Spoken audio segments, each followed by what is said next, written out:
to pass. When I wake in heaven, I've made a habit out of remembering my violent organs and relations.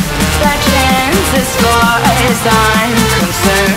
How deep to pass. When I wake in heaven. Hey YouTube, what is going on? It's your boy Squirto. Welcome back to the channel. Now today's video is going to be a little bit different. It's not going to be a live cam or a face cam. It's just going to be a tips and tricks video for you guys. My tips and tricks on how to become a better player at Infinite Warfare. Now some of these might be pretty obvious or basic, but a few of the ones at the end are more personal. How I believe you can become better. Now I'm not saying I'm the best player in the world. I'm not Swag. I'm not Marka J.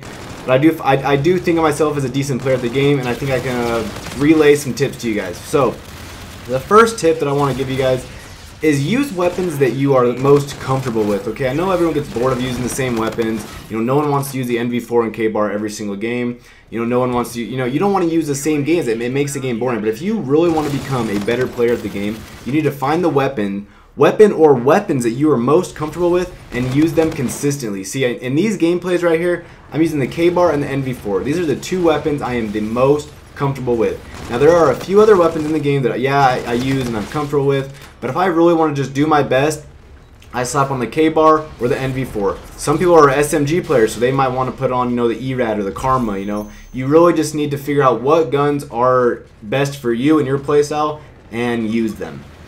Next tip I have for you guys is with these new Call of Duties, you need to increase your sensitivity. I know that some of you guys might have started Modern Warfare 2 or Black Ops 1 and you're still playing on a 2/2 or a 3/3 sensitivity, and I'm telling you right now, that's just not going to work in these games. With all the flying around, the wall running, and as fast paced as these newer Call of Duties are, you need to up your sensitivity. Back in Modern Warfare 2, Black Ops 1, etc., I played on a 2/2 or a 3/3 almost always, which is a very slow sensitivity, but it works for those boots on the ground game.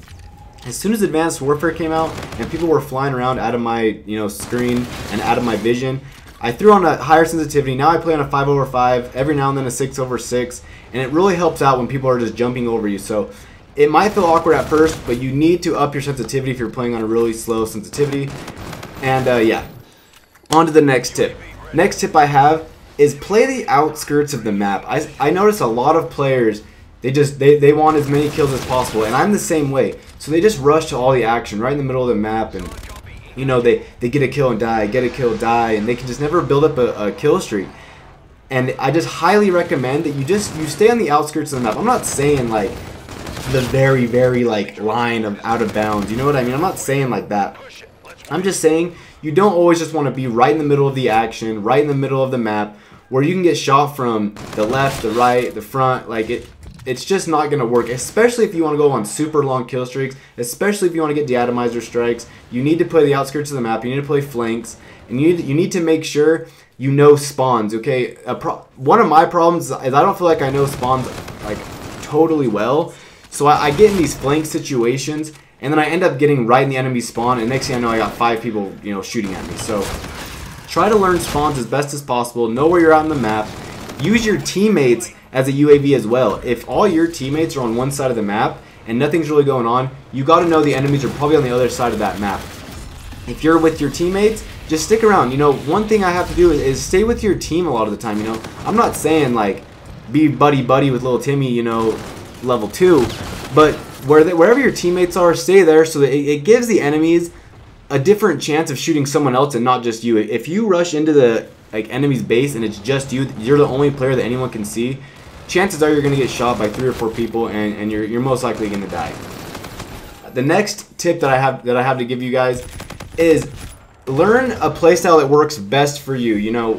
If you play best when you're rushing and being crazy, running with a chicken with the heads cut off, do that. If you know that you play best when you're a little more cautious, play more cautiously. You want to, if you don't really know what your best playstyle is, just try them out. Throw on an SMG, run around the map like crazy, and just fly around and see if that works better for you. Or after about 5 games of that, if that's not working, throw on an assault rifle, play a little bit slower, sit back. I'm not saying to camp. Don't be that guy that sits in a room and just waits for one guy to come in and you get 9 kills a game and you go 9-1 and you have a 4 KD. You know what I mean? Don't be that guy. But if you find yourself best holding down an area and that's how you build up your streaks, I recommend playing like that, you know, or if you're like, you know what I mean, like Scumpy. This man Scumpy cannot play slow. He's made videos on him trying to play slow pace, and he's bad. He can't do it. Like, you know, you just need to learn your play style. One thing I've learned is I feel that I do best when I play a little bit more aggressive. If I sit back waiting for players and I just hold down an area, I find myself only getting like, you know, 16, 17 kills a game, you know, and I just don't find it entertaining. I like to have action. I like to be running around the map. And feeling confident in myself is when I do the best. That's when I do the absolute best. And some people, you know, I have a few friends that, you know, they basically just run ARs, and they just kind of hold down areas, and it works really well for them. They have like 3 KDs, they get a lot of kills, you know, they get all their kill streaks, they get nukes. Like, it just works for some people, and you really just need to learn your playstyle. Next thing is figure out a button layout that works better for you. If you guys are still playing on default, you know, default's not going to work with Infinite Warfare at all. With all the boosting around, it's just not going to work. You need to be able to jump shot. So my recommendation is to either, if you have the money, to get a Scuff or a Battle Beaver. If you don't have the money, use stick and move. Okay, stick and move makes it so that your right analog stick, you can push down, and that's how you can jump and aim. And it really helps out. You know, it does take a little bit of time to get used to.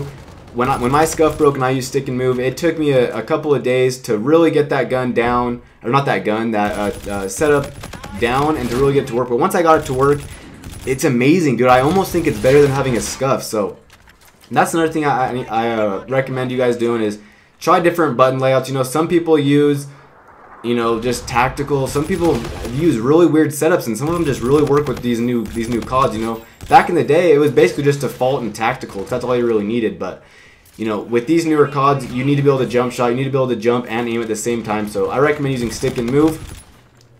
But those are my tips for getting better at Infinite Warfare. I did hope you guys did enjoy this gameplay and this video. If you did, smash that thumbs up button. But I'm your boy Squirto, and I'm out. Peace.